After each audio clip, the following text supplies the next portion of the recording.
I'm Sandy from Sandy's Pantry, and today we're going to make a very easy banana bread, and I'm going to show you how quick and easy this can be.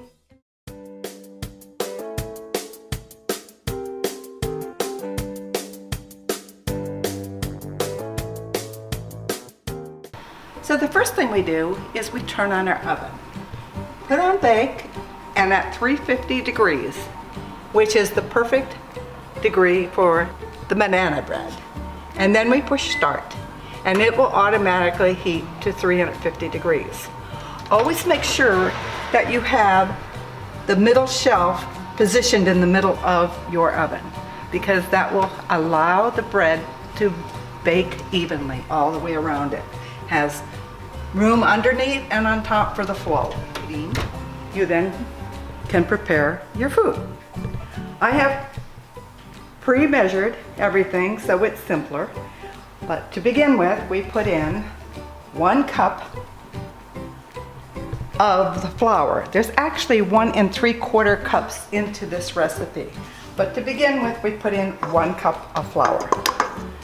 With the 1 cup of flour we put in 3/4 cup of sugar, which I have pre-measured, and we put in 2 teaspoons of baking powder, which are the 2 teaspoons I have here that I had pre-measured. We put in 1/2 teaspoon baking soda, which I have pre-measured, and 1/4 teaspoon of white salt. I use sea salt. Then we will put this together and kind of, I turn it on just so that it gets mixed together. So this part gets all mixed, the salt and the soda, and everything gets kind of put together. Okay, so we got that part done, and now we go to the next step. And this, with the electric mixer, we're going to put the mashed bananas. Now I used 3 mashed bananas, and you do want to make sure they're ripe, because when bananas are ripe, they mash so easily. And if the bananas are not ripe, it's much harder to mash them. So always make sure that your bananas are ripe. 3 bananas will make about 2 cups. So just to give you the size that I used. So we're going to put in the bananas, which have been mashed.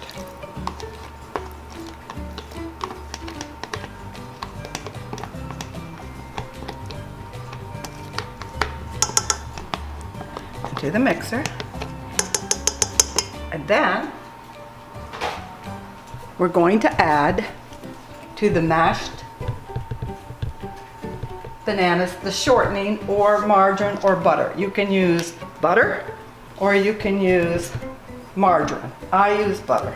I like butter, but for people who can't have butter, you can use margarine, or you can use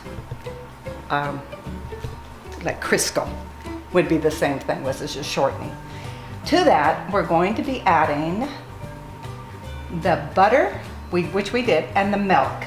So we have 2 tablespoons of milk, which I have pre-measured. To that, we're going to be putting the mixer on for 2 minutes on low.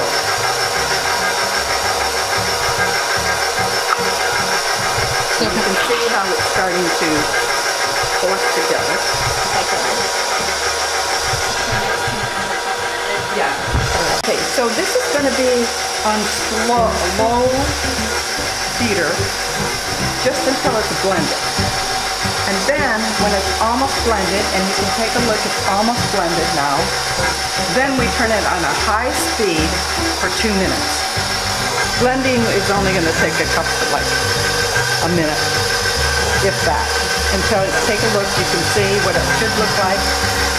And now I'm going to put it on a high speed. I've got this on a 6 for the high speed for 2 minutes.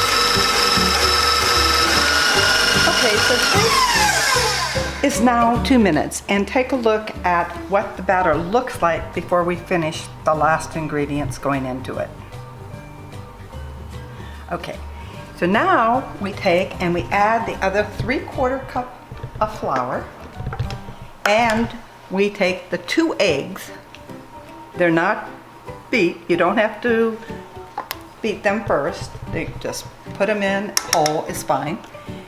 And then we turn the mixer on low until it's blended.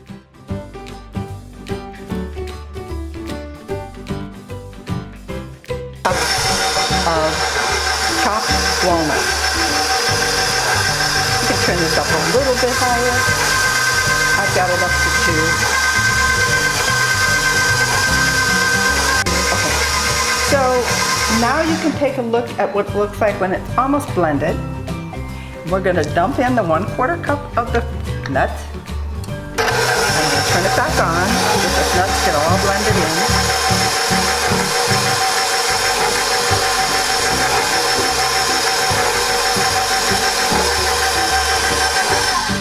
Then I'm going to take the spatula. No, but you can't have this. You don't like banana anyway. All right, I take a spatula, just make sure that you got everything blended in good. All right, so that's what it should look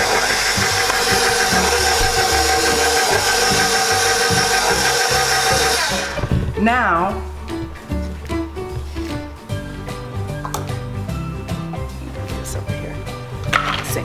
okay, so the oven is ready. It's at 350. And you need to pour the batter into a loaf pan. So the easiest way for me is just to spray it with some Pam, and it works great. And you don't have to do all of the grease and flour and all that. This makes it very easy. Okay, so we just pour it into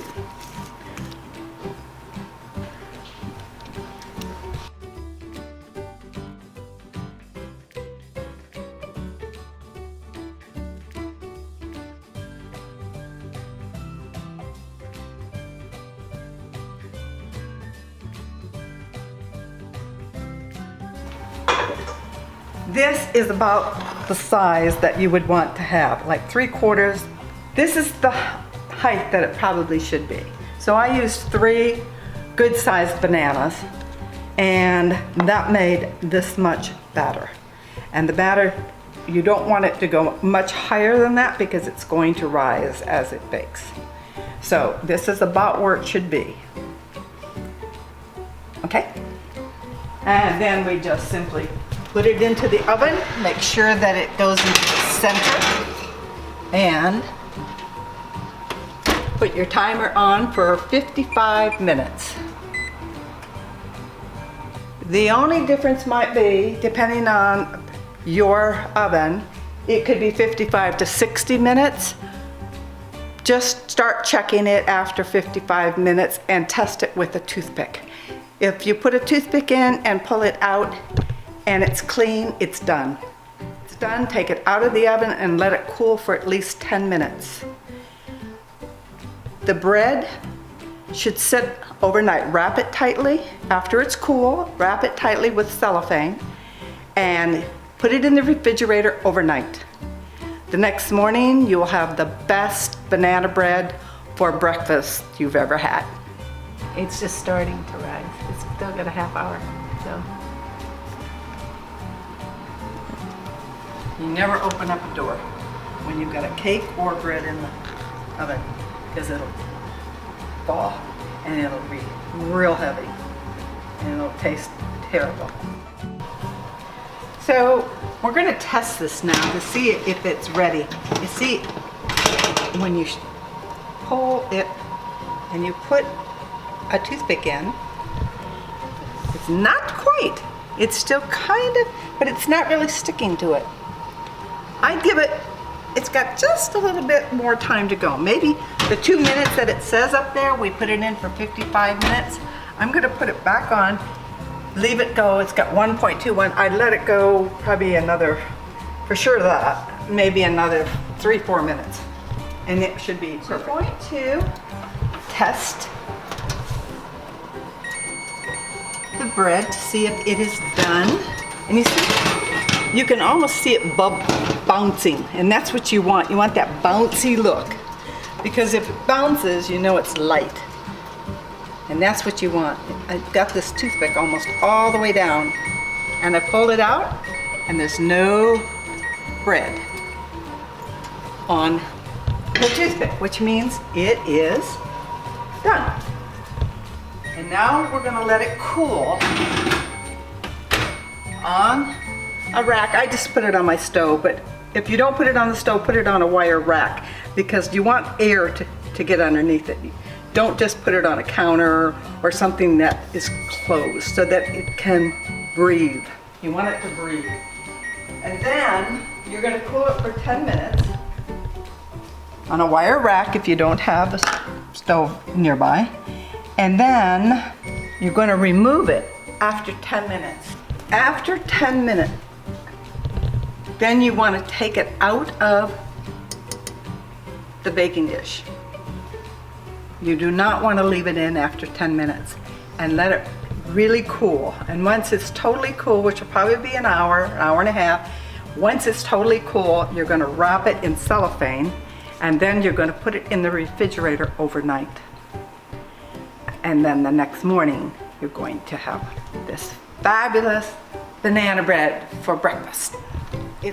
After it's come out of the oven about 10 minutes, it's still warm. It's still warm. We take it and we actually put it on a wire rack to finish cooling. And we actually put it on a wire rack. And this is probably the easiest way, is to turn it upside down on a wire rack, and hopefully it will come out. Voila! And now you're going to let it cool until it's totally cooled, and then we're going to wrap it in cellophane and put it in the refrigerator overnight.